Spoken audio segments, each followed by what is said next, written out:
Now into the third and final hour, your calls are coming up on a host of issues. And about 35, 40 after, we're going to have Dr. Doug Rockey go then. We appreciate him spending time with us today. He's had more than 40 surgeries just to stay alive.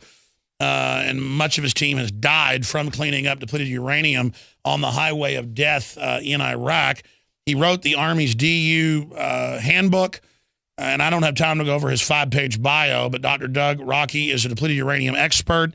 He earned his BS in physics following his MS and PhD in physics and technology education. His military career has spanned now up to 5 decades, to include combat duty during Vietnam War and Gulf War I.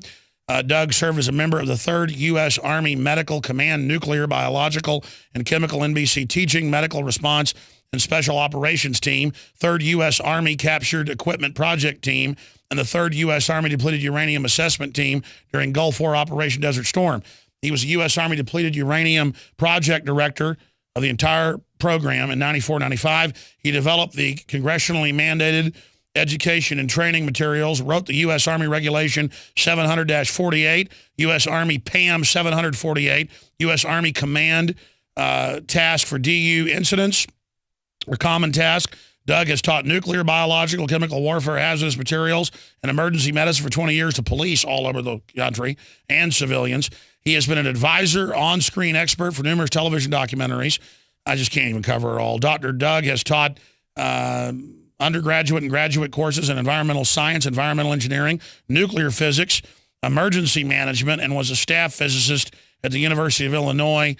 And I just can't even go over it before he retired. He serves as the advisor of the U.S. Centers for Disease Control, U.S. Department of Defense, U.S. National Academy of Sciences, U.S. Institute of Medicines, U.S. Senate, U.S. House of Representatives, U.S. Department of Transportation, U.S. Federal Aviation Administration, U.S. Department of U.S. Defense, General Accounting Office, U.S. Department of Veterans Affairs, British Royal Society, British House of Lords of Commons, United Nations, U.S. President Clinton Presidential Oversight Board.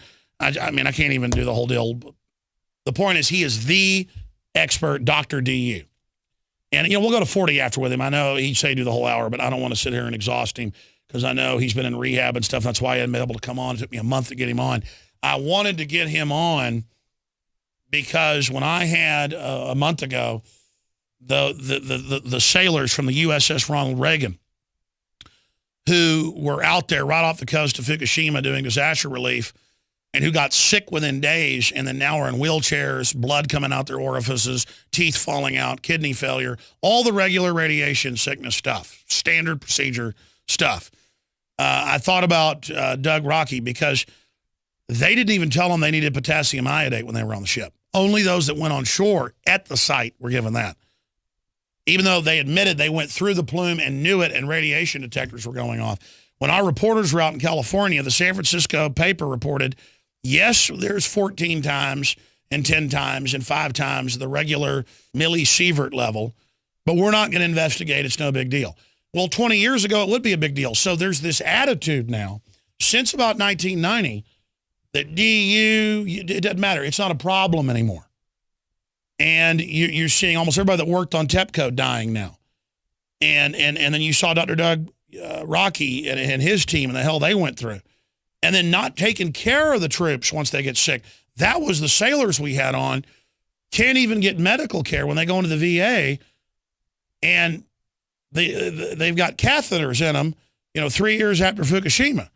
And it's everything that Dr. Doug broke down. So he is the man to talk about his experience in the Gulf War, what happened. And now, when I used to get Dr. Doug Rockey on 16 years ago, I've been talking to him since about 1998, so I guess 16 years.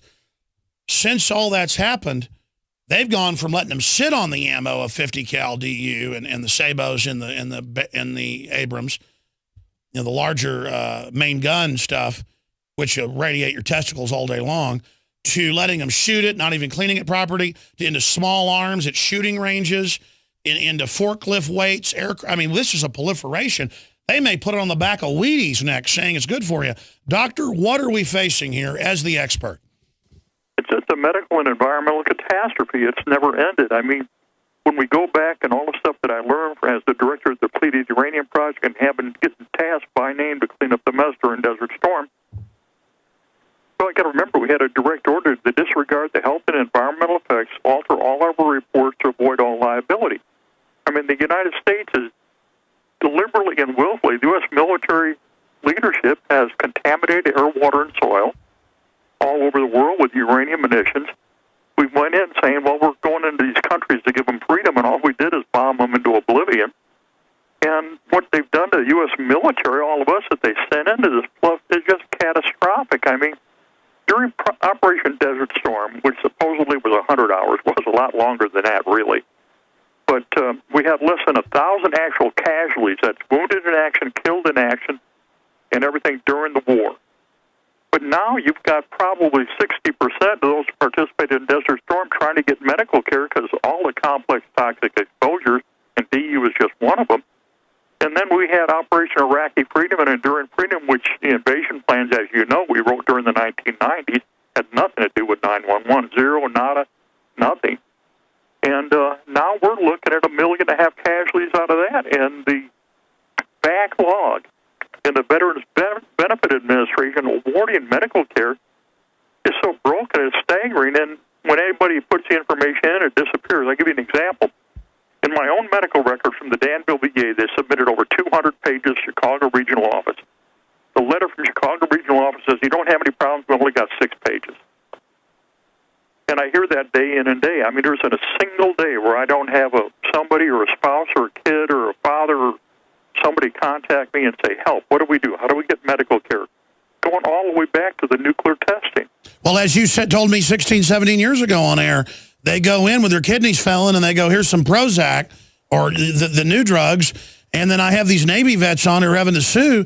They won't even give them medical attention because they don't want to admit they've got radiation poisoning. Well, they can't admit they have any of these toxic exposures. Just for example, right here in Rantoul, Illinois, Chanute Air Force Base, total confirmation the trichloroethane contamination in the Wisconsin aquifer, and you've got the documents, you can verify it, exceeds what they know at Camp Lejeune, and everybody in the military and the VA and DOD is freaking out about Camp Lejeune and the health effects, but they're disregarding all of these other installations, all these bases are contaminated, because to admit one, they have to admit all, and once they have to admit all, they have to provide medical care to everybody going way back before. That's right, and by the way, every time you come on, you always send us a bunch of documents, so while you're talking about this, for radio listeners, he's putting it on screen, and by tomorrow we'll have that video archived from the live feed that's going out now. It'll be on Infowars.com for everybody. Like the Pentagon's own reports that you cite, where they admit DU's killing the troops, but then they still deny it on the news. It's just dastardly. Yeah, they don't care. I mean, you have to understand, in March of 1991, the Los Alamos Memorandum was issued, and I was handed that by the generals. And it was a direct order to lie in our reports to avoid liability, knowing full well all of the serious health and environmental effects.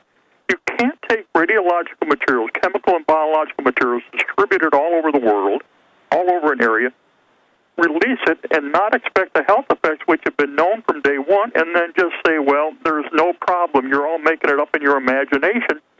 And then what they do, and this is what's horrible, absolutely horrible, is they give them psychotropic drugs and all this other stuff that have no effect there other than dumbing them down and then make them feel good for a few minutes, but it doesn't solve the problem. I mean, it doesn't solve the problem. All it does is mask it. And then next thing we know is we got suicide upon suicide, and kids giving up, and families giving up, and families in crisis, and child and spouse abuse. Oh, my.